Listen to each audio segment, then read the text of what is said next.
Hello and welcome into another episode of Locked On Wolves. Today on the show, a very special crossover episode with Brian and Andy Kamenetzky of Locked On Lakers. We ask each other questions about the teams that we cover, the matchup as a whole. We talk a lot of D'Lo, a little bit of Vando, Malik Beasley, all the old friends, and also how the Anthony Davis matchup and the D'Lo Mike Conley matchup will shape up. We'll get into all of it here today on the show. Welcome in. You are Locked On Wolves. You are Locked On Timberwolves, your daily Minnesota Timberwolves podcast. Part of the Locked On Podcast Network. Your team every day.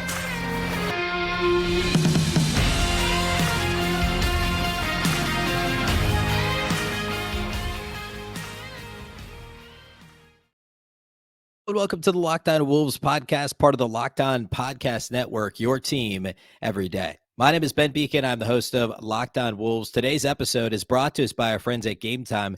Download the Game Time app, create an account, and use the code LOCKEDONNBA for $20 off your first purchase. Last minute tickets, lowest price, guaranteed. Happy Tuesday, everybody. Happy Timberwolves game day. Happy play-in day. Wolves-Lakers tonight.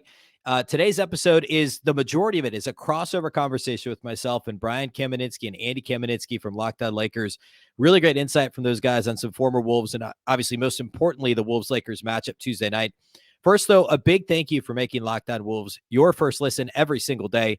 This show is free and available everywhere, including YouTube, as well as all of your favorite audio platforms. Of course, you can also watch this show along with all the other Minnesota podcasts of Locked On, available on Roku and Amazon Fire TV as part of Locked On Sports Minnesota. Again, that's the Locked On Sports Minnesota app. More great local sports coverage 24/7, and it's free. Download Locked On Sports Minnesota, the app, today on Roku and Amazon Fire TV. A reminder, you can follow this show on Twitter at Locked On T-Wolves. Don't forget the T, and also at Beecken with 2 B's, 2 E's, C-K-E-N.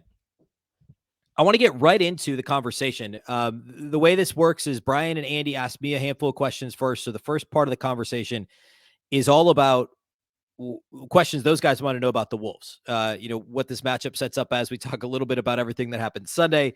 Hopefully we're done talking about that after the Wolves win Tuesday night. Let's hope. And then the second part of the conversation, we flipped the tables. I asked them a bunch of questions about the Lakers, the former Wolves on the Lakers. And then I'll come back to close the show out with a couple of thoughts following my conversation with those guys.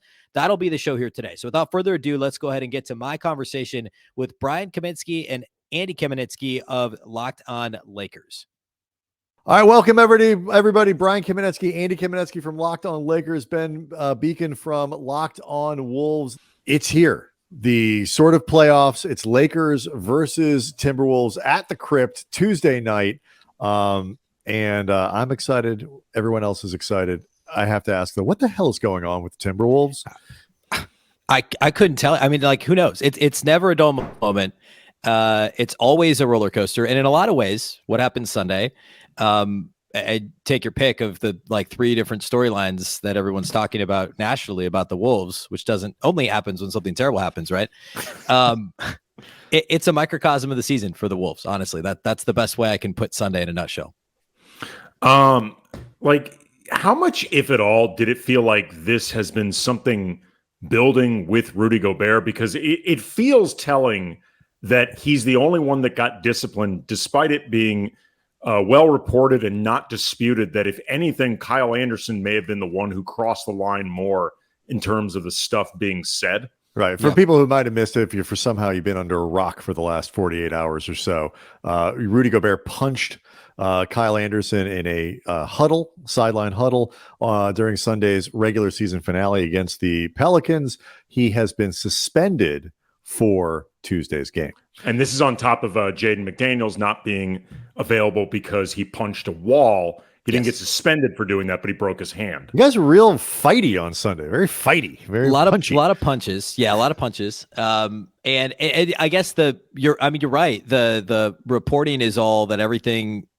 Nothing has really been reported what Rudy Gobert said. It's only what Kyle Anderson said, but we all saw what Rudy Gobert did, which was he tried to punch and I guess kind of connected with Kyle Anderson's chest, shoulder area.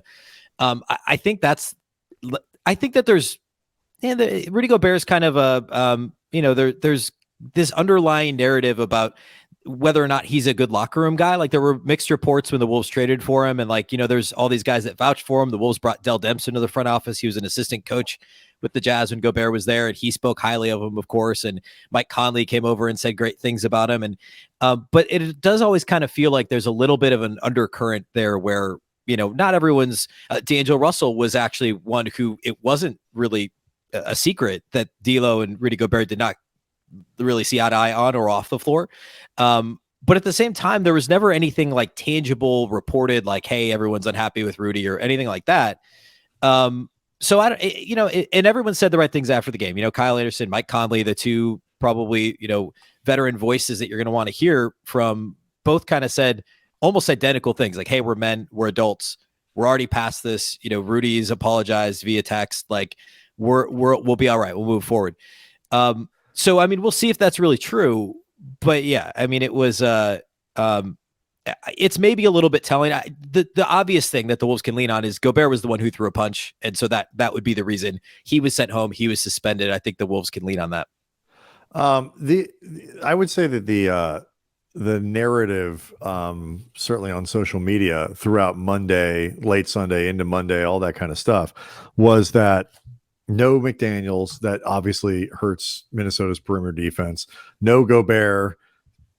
Some people think that isn't such a big loss, but at the very least, you're down a center, and without Naz Reid, you're short on big people. That this has a really big impact, obviously, on the game, and it basically hands it to the Lakers. I saw a lot of Lakers fans, though, because we're a frightened bunch right now and not necessarily used to prosperity, noting that the Wolves were significantly better in the second half without Gobert on the floor. Sure. And that schematically, it might actually help them out a little bit because it takes Anthony Davis further away from the basket. He's got to, Sure. run around with Karl-Anthony Towns, maybe all this kind of stuff. When you get down to it, with all the guys missing, is Gobert, let's start with him. Is Gobert being gone a loss for Minnesota, or is it kind of a sneaky gain? I mean, I think it's unequivocally a loss. I would say this even if Naz Reid was healthy and if Jaden McDaniels was healthy, because Rudy Gobert is still a good player. But it's even a bigger deal, or an even bigger deal, I should say, with no Naz and also with no Jaden McDaniels, because now you're talking, Rudy and Kat play together a bunch. They start together, but with no Rudy, you call him your first string center. He's gone. Naz is your backup center. He's gone. So it's just Karl-Anthony Towns. And then you're playing Kyle Anderson at the 5, or you're playing Nate Knight, or you're playing Luka Garza at the backup 5. And Karl-Anthony Towns is one of the most foul prone players in the entire NBA, has been for the last several years. So that's the biggest issue. I would say to Lakers fans that may have caught, the second half of that game Sunday, the Pelicans just aren't a good matchup for Rudy Gobert. That's part of it. Valanciunas only played 22 minutes. The Wolves struggle with him, but besides that, the Pelicans eat up drop coverage, and that's what Rudy wants to play. And Brandon Ingram, CJ McCollum kind of had their way in the mid range, or at least were able to when he was in the game. And the Wolves were a little more creative defensively with no Gobert.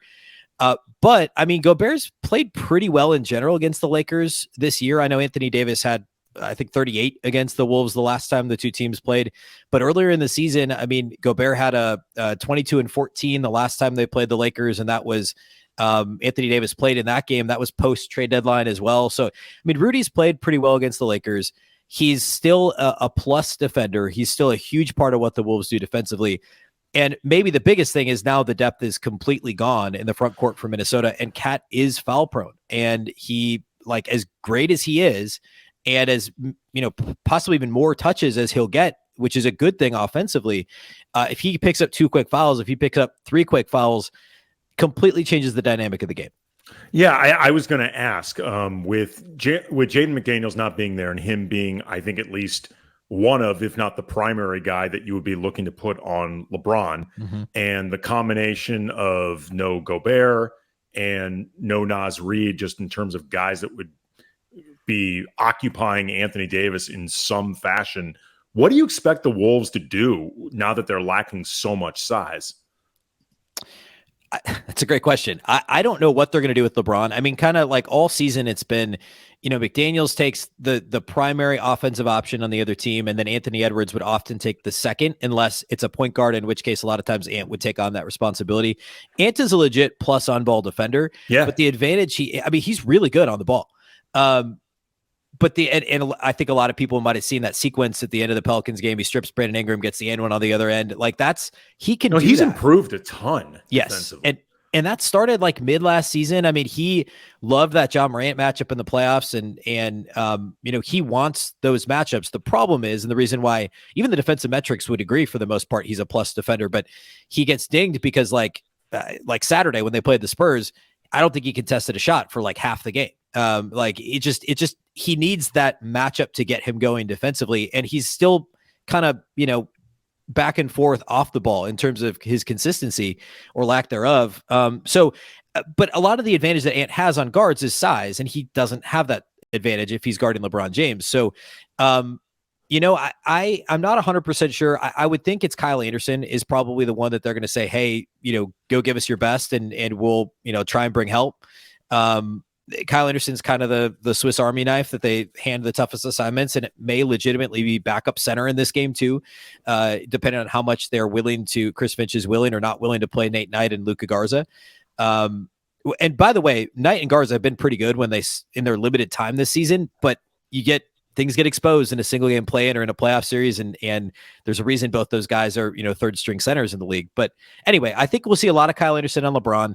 Taurean Prince, to a lesser extent, he's, I think, lost a half step defensively and has struggled some in isolation this year defensively, but it's going to be just kind of throw everything at him and make somebody else beat you. And you put Mike Conley on D'Angelo Russell, and you hope he can hold his own. That's probably the strategy. The other thing, Ben, that I've been seeing a lot of is, this is, and obviously, it's social media, but it's up to Anthony Edwards. It's an Anthony Edwards huge game, and he's capable of putting up, 45 or 50 or whatever. And no talk of Karl-Anthony Towns, who, by the way, is listed as questionable for the game on Tuesday, but let's just assume that he plays. He's been questionable the last 3 or 4 games, correct? Heading into it with that calf. Yep. Okay. Where is Cat in this conversation? And why do you think he is kind of being overlooked? At least it seemed like to me, and because a year and a half ago, 2 years ago, we were talking about can Karl-Anthony Towns lead this, and he's Karl-Anthony Towns. So what's going on here with that? Yeah, I mean, I don't want to get full national small market conspiracy theory thing or deal here on you guys, but it is true. Karl-Anthony Towns and Rudy Gobert are two of the best. They're both unequivocally probably top 25 players, maybe top 30. I mean, I could argue probably they're right around the 20th to 25th best players. And they're as maligned as you could be for guys who have both made multiple All-NBA teams. Nobody wants to talk about them in a positive way nationally. You're 100% right. When was the last time we heard? Now, granted, he missed 52 games in the middle of the season. But even lately, he dropped, I think he had 30 in the game on Sunday. He had a stretch where he scored 9 of 11 points for the Wolves, hit a 3 from the logo. It was as the Wolves were kind of surging past the Pelicans in the early fourth quarter. And of course, it was overshadowed by all the punches and everything that we talked about earlier. And Ant had the stretch at the end of the game, but you're not in that position if Karl-Anthony Towns doesn't just decide, hey, I'm going to take over right here. Because Ant was 2 of 10 at halftime. He had 6 points at halftime, 8 turnovers for the game, which nobody wanted to talk about either.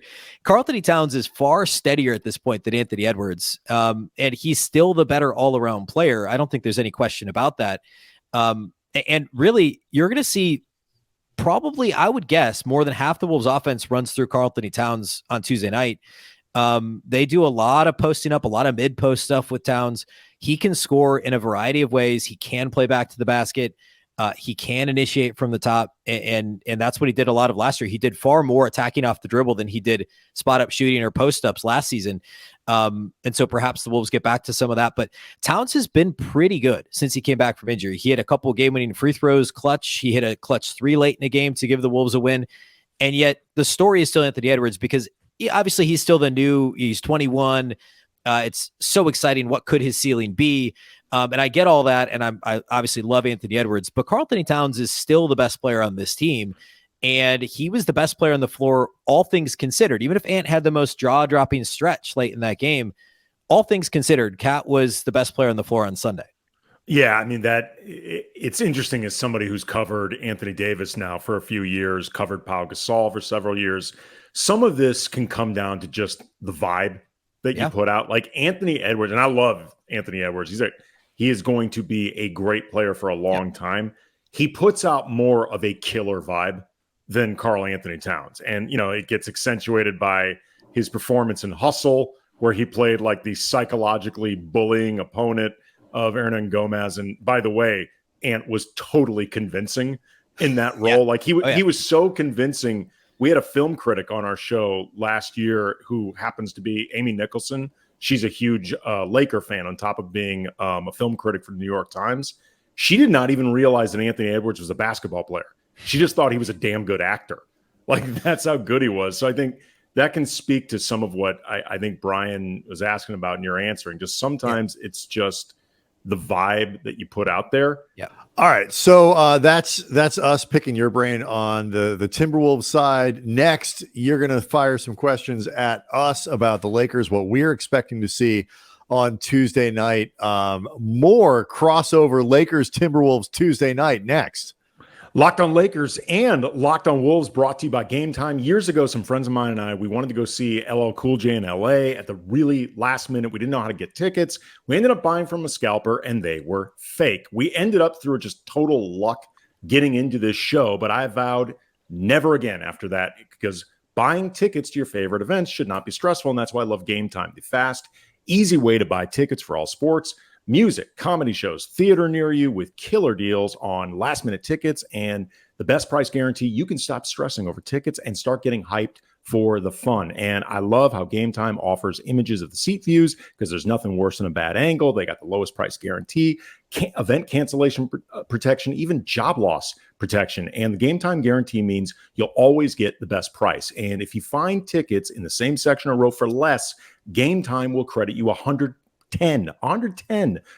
of the difference. It's the fastest growing ticketing app in the country for a reason. You buy tickets in a matter of seconds, 2 taps, the tickets go directly to your phone and you're set. So snag the tickets without the stress with Game Time. Download the Game Time app, create an account, use the code LOCKEDONNBA for $20 off your first purchase.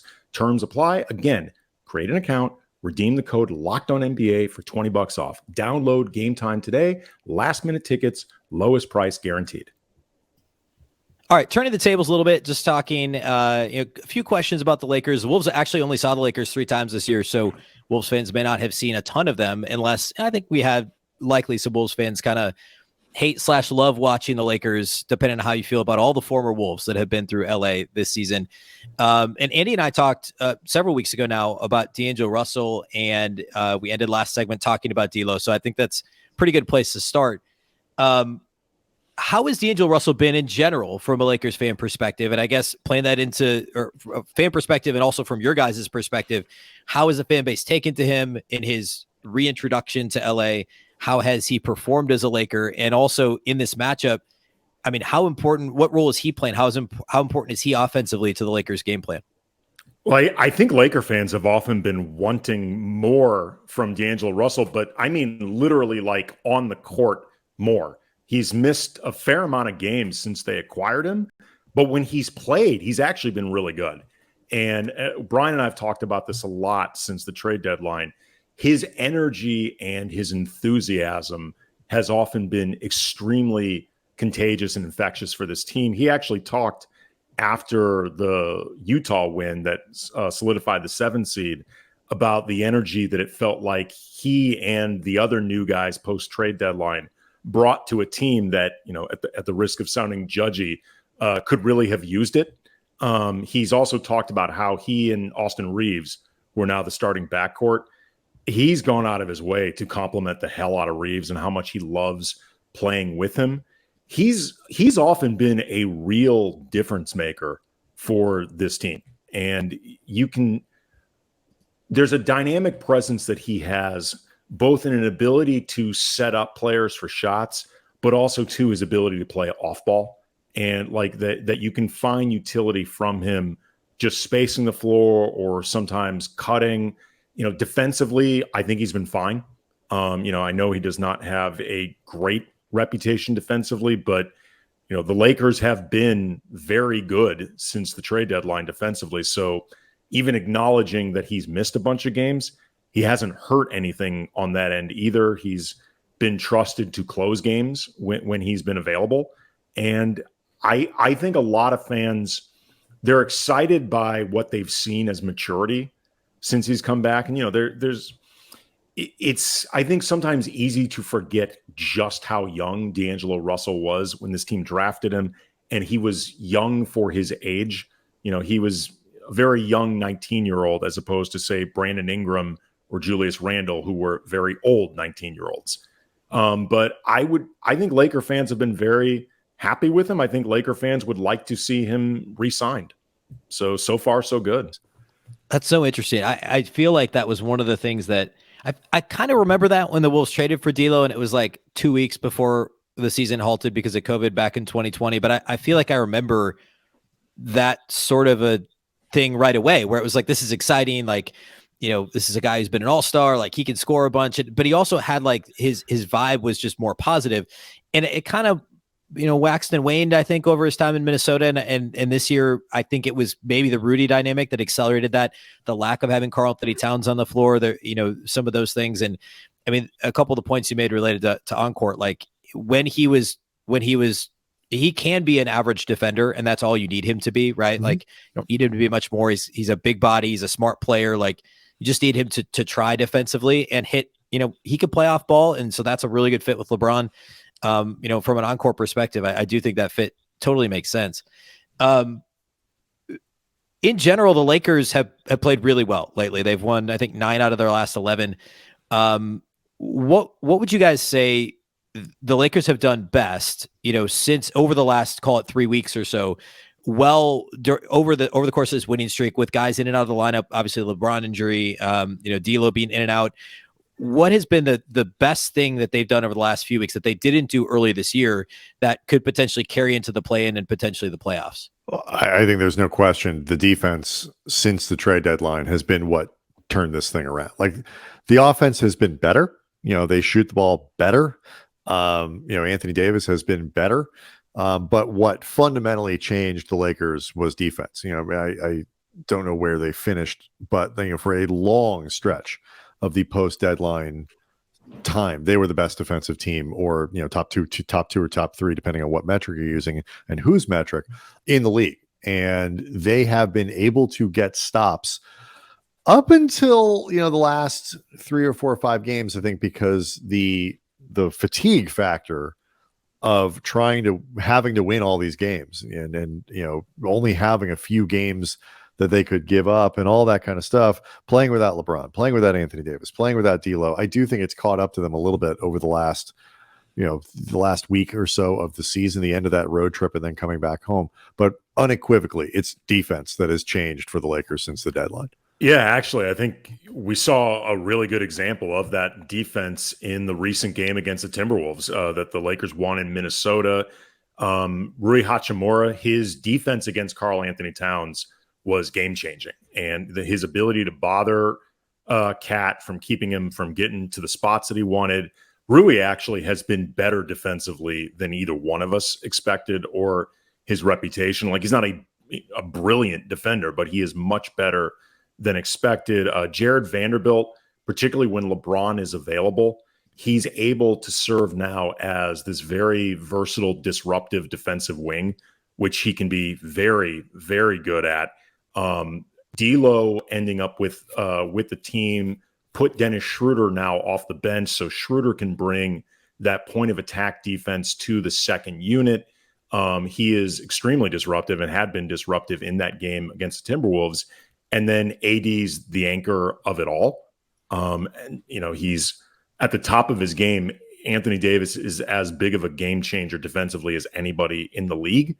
And then with everybody, I think, slotted correctly at full strength with the new additions, they've been able to mix and match parts of their defense to, I think, strengthen both units. Like Austin Reeves got moved into the starting lineup. He's one of their better defenders, but Troy Brown is now part of the bench, and he can be solid defensively there. They're just top to bottom now, much better equipped defensively, and I'd even say better defensively than you might have thought on paper before all this stuff began. Yeah, and something that in terms of this matchup, I guess related to that, the Wolves rely heavily on they don't do a great job at getting to the free throw line, but when they are, the offense becomes much more efficient. The Wolves offense has actually, if you look at where the Wolves and Lakers finished in terms of offensive and defensive rating, they're in similar places. The Wolves also were far better defensively this year. A key to the Wolves offense is like, hey, if Ant's getting to the basket, if he's getting to the line, you'll be all right. If Karl-Anthony Towns is on the floor and not in foul trouble, the offense is going to be much better. On the flip side, the Timberwolves foul a ton. We talked about this specifically in regard to Karl-Anthony Towns earlier, but as a team, and I guess Jaden McDaniels for this game, obviously either with the broken hand, and he gets into foul trouble a lot, but he's also the Wolves' best overall defender. So I don't think that changes. I think the Wolves will commit a bunch of fouls. The Lakers are great at drawing fouls. I think they were second in free throw rate this year. Across the 3 games between the Wolves and Lakers, LA has a plus 19 in terms of free throw attempt differential. That's not made free throws. That's just attempts over the 3 games. And that's not really an anomaly because of who the Lakers are offensively and who the Wolves are defensively. What's the biggest key from your guys' perspective in this matchup? Is it something along those lines? Is there something that the Wolves have that you guys perceive as a strength that you'd be worried about how it matches up with the Lakers' weakness, or what are you guys looking at, the headline in terms of the matchup? Yeah, I think like the Lakers, even with the addition of Russell and Beasley, they're still not a particularly great 3-point shooting team. They've gotten better, and some nights are better than others, but they're not really high volume. So even when they're shooting the ball well, they're not necessarily going to make a ton of threes because they don't necessarily take a ton. But they do get to the line a bunch. They're not a great free throw shooting team. So if they're above percentage there, that's really, so I always kind of look at it as like the Lakers can get away with not getting they can sort of not get to the line if they're making a couple extra threes. They can turn the ball, they can avoid, maybe not shoot the ball so well, and maybe not have the amount of free throws if they don't turn the ball over. It's like some combination, like 2 out of 3 of don't turn the ball over, make your 3-pointers, get to the free throw line. Any 2 of those 3 things generally plays pretty well for the Lakers because, like you say, they don't send other teams. And even when they're not defending well, you'll just tend to get straight buckets against the Lakers or get them in transition. You're not going to get those points, generally speaking, at the free throw line. And Minnesota, by the way, too, one last thing that popped in my mind when Brian was mentioning about like limiting your own mistakes. The Lakers can be very prone to turnovers and often self-induced turnovers. And if the Wolves are good at capitalizing on that, that can be something that they can get some points or just steal away for some possessions from the Lakers, but also too, maybe start bothering the Lakers into second guessing themselves, altering what they're doing out there too much because they're just turning the ball over too often. Yeah, and the Wolves are a very volatile transition team as well. I mean, they've gone through stretches where they've been terrible turnovers this year. They finished the year like bottom 3 in terms of turnover rate, but also transition offense and defense. You'd think the Wolves would be a great transition team with how athletic, and now you're down McDaniels, but with Anthony Edwards, you just kind of assume they'd be good in transition, but they have not been great on either end of the floor in transition. So that's one of those things that could crop up in a game like this too. Last question for you guys. I think more of a fun question to be answered for Timberwolves fans who, like, let's be honest. I mean, the Wolves have made the playoffs now. Well, technically they're still out of the playoffs. We'll count this 3 times in the last 19 years now. Wow. Yeah. So wow. I count it. I'll count it. I don't. I mean, even if we don't, 2 times in the last 18 years, we'll call it that. I mean, I wouldn't hang a banner, but I'll call this the playoffs. Sure. I mean, who's counting? I mean, all Timberwolves fans, we're all counting. Like, it's the last time the Wolves won a playoff series was 2004 when they lost to the Lakers in the conference finals. I remember. Yeah. So anyway, last year's team still holds let's change the subject a little bit away from that. Last year's team still holds a place in everybody's heart in Minnesota because it was exciting, it was fun, it was new, it was Anta's kind of the new face of the franchise, and then of course they went and flipped half the roster. And most of those guys have worn a Lakers jersey at some point this year. So I guess we could take this one of two ways. The two ways the two things I'm curious about are which former Timberwolves players had the greatest overall impact versus expectations. And we talked a little about D'Lo and that he's been injured and things like that. So there's obviously Vanderbilt and Beasley, or who may have the biggest impact in Tuesday's game in the play-in. I think Wolves fans will be will really be torn because honestly, like especially Vanderbilt and Beasley, those guys were huge parts of what the Wolves did last year. And I know losing in the first round of the playoffs is not like doing something for most franchises, but going to game 6 and after winning a play-in was significant. So anyway, of those players, who do you guys anticipate having the biggest impact in the play-in?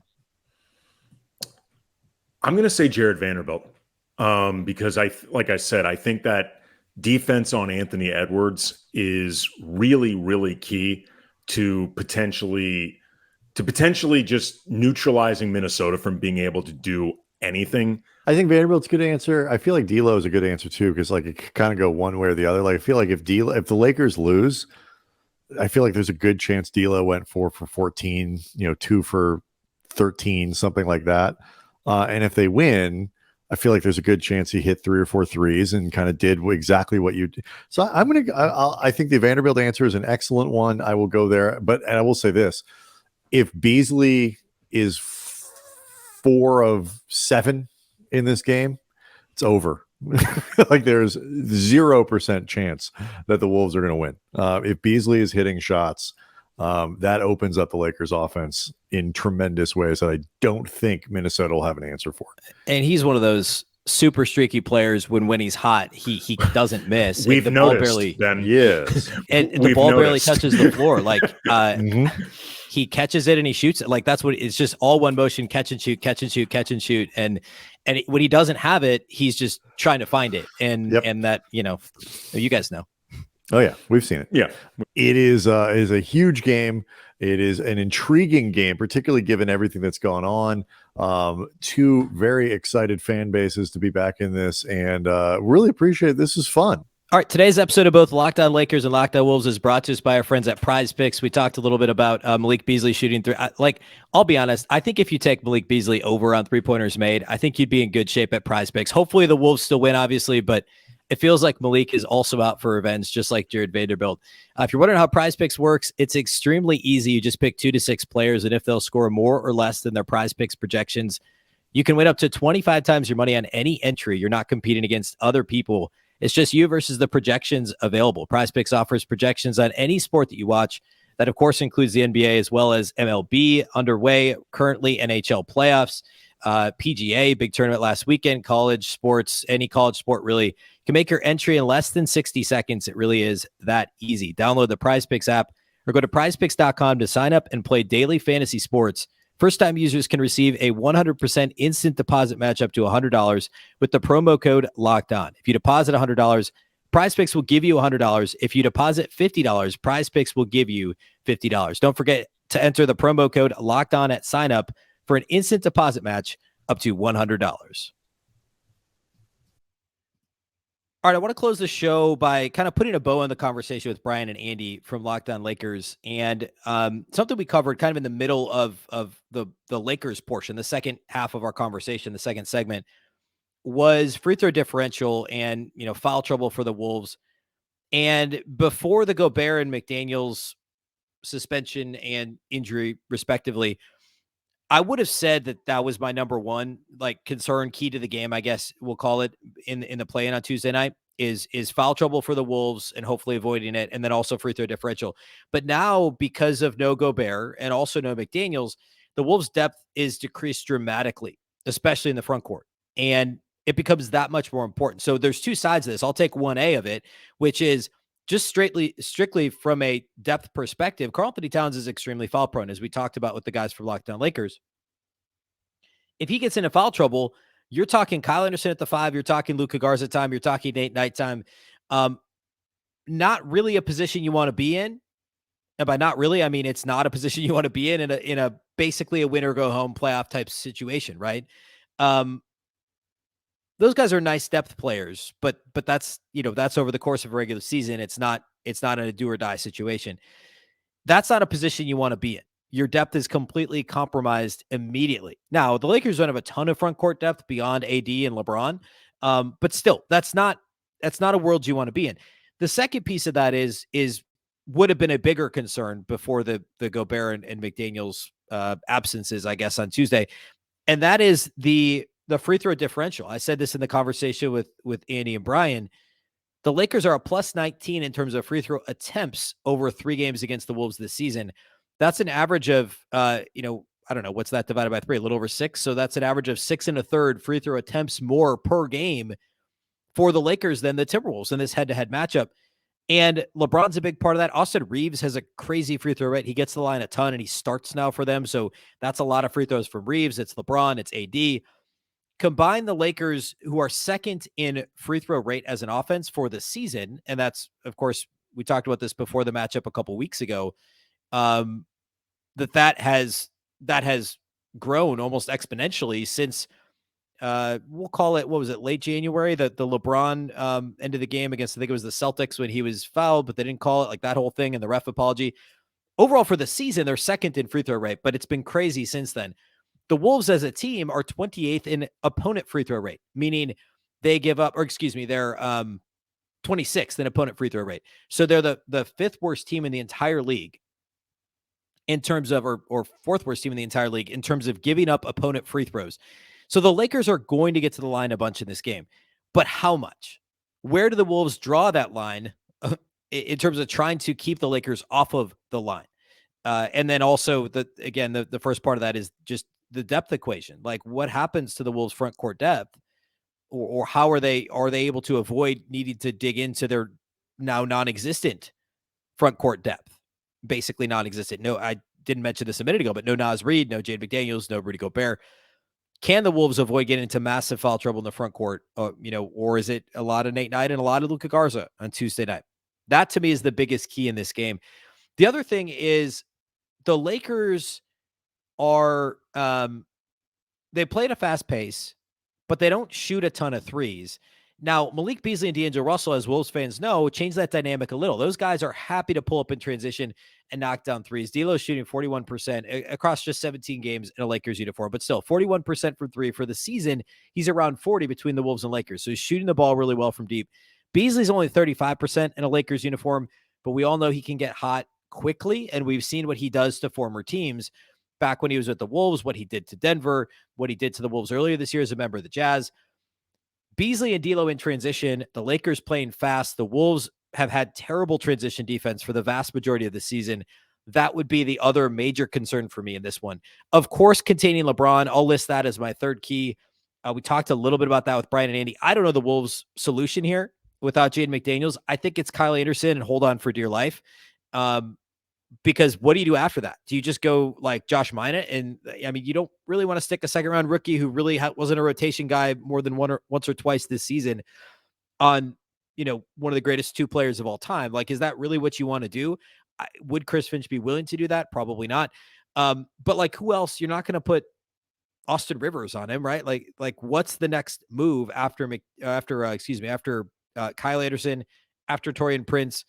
I mean, Anthony Edwards, I guess, too, but like at some point, you gotta run some bodies at him, right? It's think of it's not the same thing, but think of the guys that were being asked to guard Shaquille O'Neal and teams were playing hack-a-shack, back 20 years ago. You're not playing hack a LeBron, obviously. That's not what I'm suggesting, but just in order to preserve guys, right? Like, you can't have Anthony Edwards running everything offensively and then trying to check LeBron James, who's as big as Ant is. LeBron is a monster, right? So you have to dip into that depth a bit. It's probably not Josh Minott or Wendell Moore, but I mean, where are they now? Like 9th and 10th in the rotation? Like, I mean, with no McDaniels, no Gobert, and no Naz Reid, things are getting thin in a hurry. They just are for the Wolves. All right, those are my 3 keys to this one. I talked about this a little bit the other day. We will go live with the postcast following the game. Marnie Gellner from Bally Sports North and myself. Bally Sports North does a longer post-game show, even though this is a TNT game, so it probably won't be until about an hour after the game. It is a TNT game. It's a 9 p.m. Central tip. So we could be looking at 12:30, 12:45 a.m. Central before Marnie and I go live. But we will do it, and it will be at the Locked On Sports Minnesota YouTube channel. So be sure to go subscribe to that channel if you want to catch us live. If you're not able to do that and you want to listen to it after the fact, we will post the postcast audio on, whatever audio channel you're listening to this show on now. You'll be able to find that episode. It'll be the next one on the channel. And then I'll do my regular post-game podcast that we'll post on Wednesday as well. Win or lose, we'll post that on Wednesday. So both of those will be in the audio feed for you on Wednesday. My live reaction with Marnie and then my show after that. And then we'll look ahead, like whether it's the 9-10 game Friday or whether it's a playoff date with the Memphis Grizzlies. That series would surely begin Saturday. There's a lot of possibilities here. So hopefully it's a happy tone the next time that the show is on with the live postcast, Marty and I.